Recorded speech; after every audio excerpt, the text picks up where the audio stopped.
নমস্কার। আমার সকল ইউটিউব এবং ফেসবুকের আমার সকল শুভানুদ্দেরকে আমার আন্তরিক প্রীতি অভিনন্দন এবং একরাশ ভালোবাসা। আজকে খুব মূল্যবান একটা সময় বা মূল্যবান নিয়ে একটা আপনাদের প্রোগ্রাম আমি আপনাদের কাছে আলোচনা করব। যে মূল্যবানটা হচ্ছে এই জুলাই মাস। এই জুলাই মাস কোন রাশি, কোন গ্রহ, কোন নক্ষত্র, এই মাসটাকে আমরা কি বলে জানেন তো? রাসান্তর মাস। রাসান্তর মাস আমরা জুলাই মাসটাকে বলি। দেখুন, এই জুলাই মাসে অনেক কিন্তু ভালো যোগ আছে। যেমন জুলাই মাসে আমরা পাচ্ছি 7 তারিখে শুভ রথযাত্রা, বুঝতেই পারছেন কি ভালো। আমরা 9 তারিখে, জুলাই মাসে 9 তারিখে এবং 13 তারিখে পাচ্ছি মা বিপত্তারিণী যোগ, ভালো যোগ। আমরা জুলাই মাসে 16 তারিখে পাচ্ছি পুণ্যযাত্রা, এই জুলাই মাস। আমরা 17 তারিখে পাচ্ছি একাদশী এবং পবিত্র শুভ মহরম, 17 জুলাই পাচ্ছি। আমরা পাচ্ছি 25 তারিখে নাগ পঞ্চমী। আমরা পাচ্ছি 21শে জুলাই সেই গুরু পূর্ণিমা। তাহলে এই জুলাই মাসটাকে আমরা কি বলি? রাসান্তর মাস।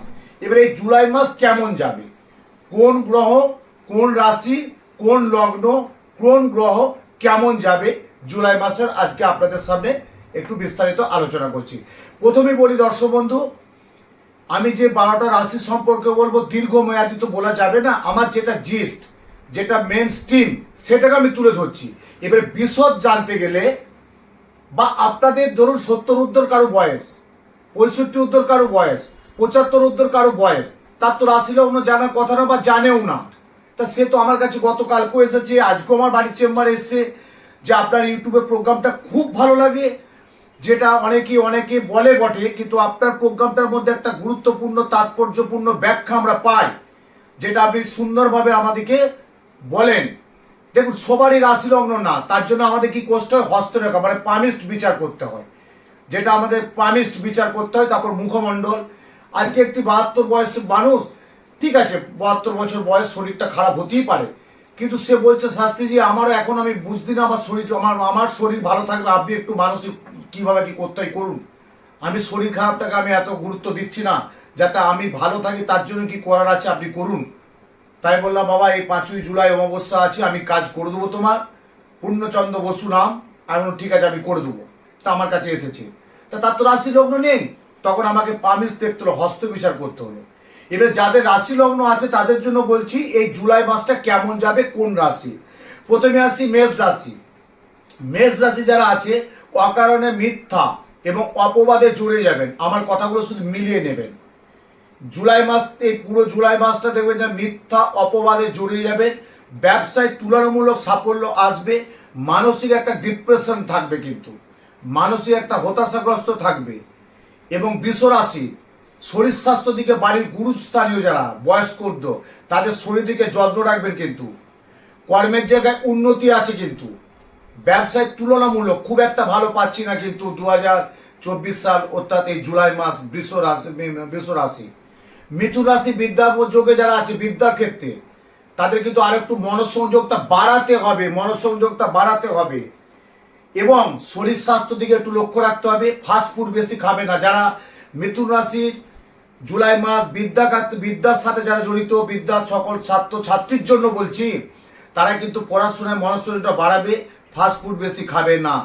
কর্কট রাশি, বাইরে যাত্রা আছে, মানে বাইরে কেউ ভ্রমণ করতে পারে এবং নতুন যদি কেউ কোনো ব্যবসা বা নতুন কোনো চাকরির কোনো যোগাযোগ করতে পারে, সে সাফল্য কিন্তু পাবে কর্কট রাশির। কিন্তু আসছে সিংহ রাশি, পারিবারিক প্রচন্ড সমস্যা আসবে। স্বামী স্ত্রী বলুন, বাবা মা, যে কারোর সাথে একটা মত পার্থক্য, মতবিরোধ, স্বামী স্ত্রীর মধ্যে একটা অকারণে মতবিরোধ দেখা দেবে, কিন্তু মিলিয়ে নেবেন এই জুলাই মাস। কিন্তু আসি কন্যা রাশি, অতিথি আপ্যায়ন। কিছু অতিথি আপনার বাড়িতে আসবে এবং সেই যদি অতিথি আপ্যায়ন আপনি করতে পারেন, আপনার ধনদা, জ্ঞানদা, মোক্ষদা, সার্বিক উন্নতি আপনার ভালো আছে। এই জুলাই মাসে কিছু অতিথি আপ্যায়ন আসবে কিন্তু আপনাদের বাড়িতে, মিলিয়ে নেবেন। তুলা রাশি, নতুনত্ব যারা কিছু চিন্তা ভাবনা করবেন, ধরুন গাড়ির ব্যবসা, একটু চিন্তা করবেন, এগোতে পারেন। কনস্ট্রাকশন যারা ব্যবসা করছে, যারা বিল্ডার্সে ব্যবসা করছে, তারা এগোতে পারে। এবং যারা লোহা জাতীয় কোনো ব্যবসা করছেন, তারাও কিন্তু এগোতে পারে।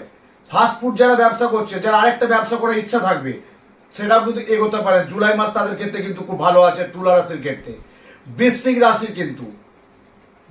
রাশি কিন্তু সম্মানহানির ভয় থাকবে, সম্মানহানি এবং পড়ার থেকেও ক্ষতি করবে, আপনি জানবেন না।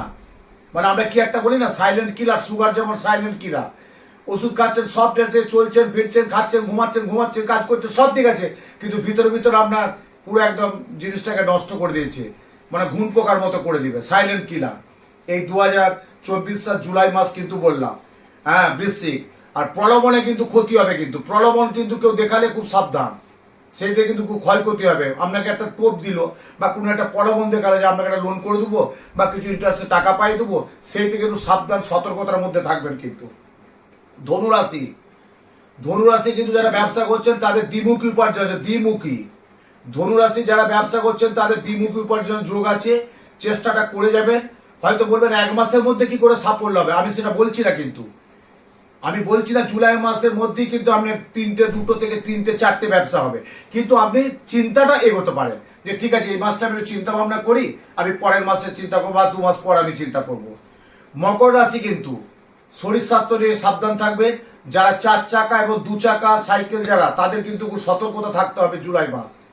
যারা 4 চাকা গাড়ি ড্রাইভ করেন এবং গাড়ি চড়েন তাদের কিন্তু সাবধান থাকতে হবে, এবং যারা বাইক তাদের কিন্তু খুব সাবধান থাকতে হবে। কিন্তু মকর রাশির ক্ষেত্রে কিন্তু এই জুলাই মাস। কুম্ভ রাশি তুলনামূলক আয়ের চেয়ে ব্যয়টা বেশি হবে, মিলিয়ে নেবেন।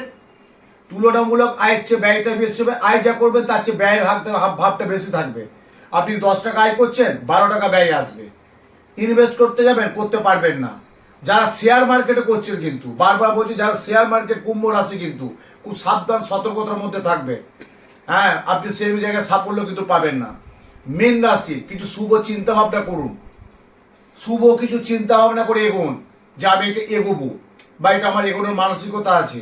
আর বাস্তু যাদের আছে, যারা ফ্ল্যাট বা বাড়ি যাদের যেটা আছে, কুম্ভ এই মেষের মিনের ক্ষেত্রে সেখানে কিন্তু একটু সমস্যা দেখা দেবে। মানে ছোটোখাটো একটা আইনি ঝামেলা আসতে পারে, কোনো থানা পুলিশ কেস হতে পারে, কোনো আইনি মামলা মকদ্দমা।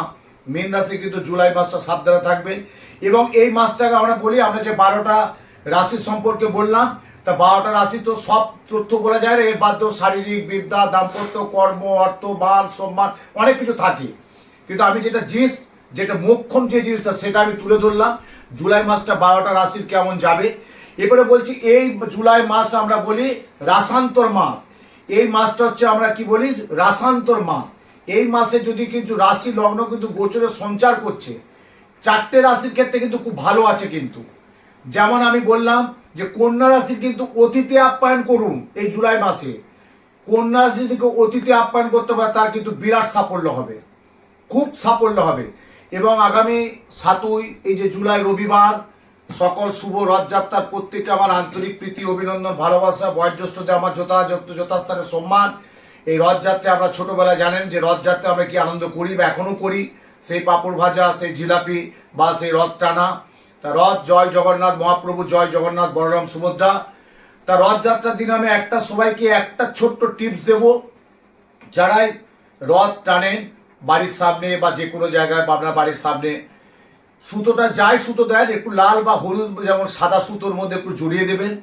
এবং তুলসীর মালা, মহাপ্রভু জগন্নাথ, বলরাম, সুভদ্রাকে 108টা তুলসীর মালা, 3জনকে অর্থাৎ 300টা, মানে বাড়ির তুলসী গাছে কিন্তু হাত দেবেন না, দোকান থেকে এনে 108টা করে তুলসী মালা 3জনকে পরাবেন, অর্থাৎ রথযাত্রার দিনে। এবং যেটা রথযাত্রার আমাদের যে প্রসাদ, নকুলদানা এবং বাতাসা এবং শুকনো মিষ্টি এবং জল, পানীয় জল যেটা দেবেন, এবং মহাপ্রভু জগন্নাথ দেবের বাড়িতে সেদিন রাখুন, স্থাপন করুন। আমি বলেছি, আগেও বলেছি যে আমরা কিছু শুভ যোগ পাই, যে যোগগুলো পঞ্জিকা দেখে না। যেমন রথযাত্রা, যেমন বিজয়া দশমী, যেমন 1 জানুয়ারি, যেমন অক্ষয় তৃতীয়া, যেমন 1 বৈশাখ। এই দিনগুলো শুভ দিন, এই দিনগুলো ভালো দিন। তা রথযাত্রায় যদি কেউ গৃহপ্রবেশ করতে চান অবশ্যই করবেন।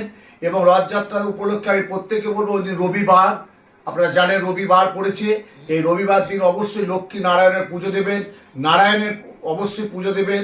হ্যাঁ, দুগ্ধ দিয়ে এবং আপনার হচ্ছে ঘৃত, মধু দিয়ে পুজো অবশ্যই দেবেন।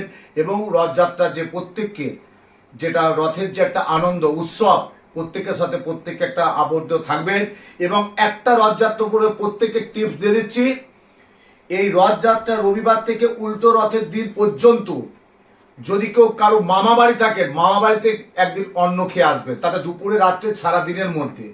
এই রথযাত্রা 7ই জুলাই থেকে অর্থাৎ 16ই জুলাই, 7ই জুলাই থেকে 16ই জুলাই যে কেউ যার মামা বাড়িতে মামা আছেন, মামা বাড়ি আছে, একবেলা অন্তত মামা বাড়িতে অন্ন খেয়ে আসবেন। দেখবেন তার জীবনে অনেক অনেক অনেক সাফল্য পাবে এবং তার সর্ব বাধা থেকে বেরোবে। মামা বাড়িতে অন্ন খাওয়া মানে সমস্ত বাধা যদি 7ই জুলাই থেকে 16ই জুলাই পর্যন্ত এই 7 দিনের মধ্যে করতে পারেন, দেখবেন খুব ভালো থাকবে। প্রত্যেকেই ভালো থাকুন, সুন্দর থাকুন, আনন্দে থাকুন। আরও আমি প্রোগ্রাম করব, লক্ষ্য রাখুন।